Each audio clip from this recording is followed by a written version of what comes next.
Բայց լրագրողը մասնագետ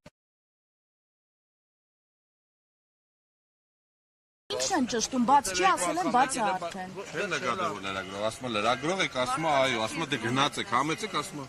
Լրագրողներն էլ իդեպ խտրական մոտեցման պետք ներս ու դուրս թողնում։ Չի կարելի այս վիճակը ընդհանրապես որ կատարվում է, այո չի կարելի։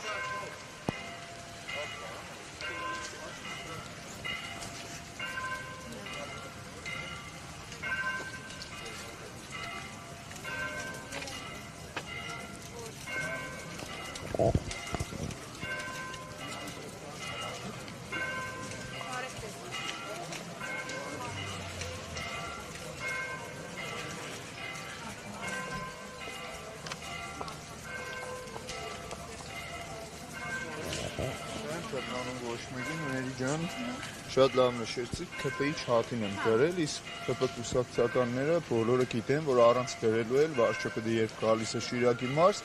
կամ ինչ-որ տեղ իրենք գալիս աջակցում են վարչապետին ու խնդրեմ որպեսզի այսօրվա օրը չխառնենք, Պլյուս մինուսը ներկա բացական չխառնենք, ես 4 տարի կազմակերպում եմ 7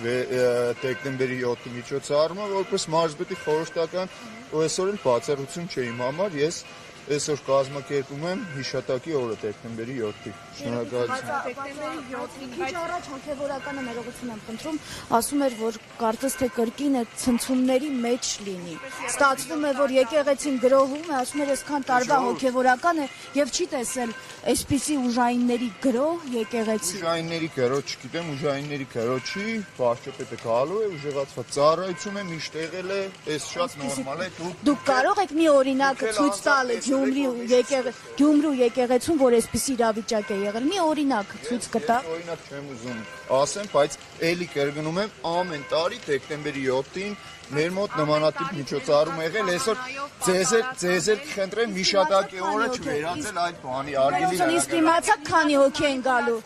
Մանիպուլացիոն, խնդրում եմ։ Ներողություն, իսկ դուք իմացաք քանիսն են գալու։ Դուք իմացաք քանիսն են գալու։ Պլյուս մինուս ներողություն, պլյուս մինուսը ինչ ցույց տվեց, քանի հոգի են գալու Գյումրուց։ Գյումրուց։ Ես նկատի չունեմ շրջիկ խումբը։ Ու ասեմ, որ չեմ էլ ափսոսում, ինչ արել ենք, լավ ենք արել, մեր համար այսօր սեքի օր է, ձեր համար հասկանում եմ, որ ինչ-որ դիվիդենտն է շահելուց, տեսեք։ Կարծես թե ձեզ համար դուք եք պլյուս մինուս անում։ Գոնե ձեր հոգևորականներին լսեք։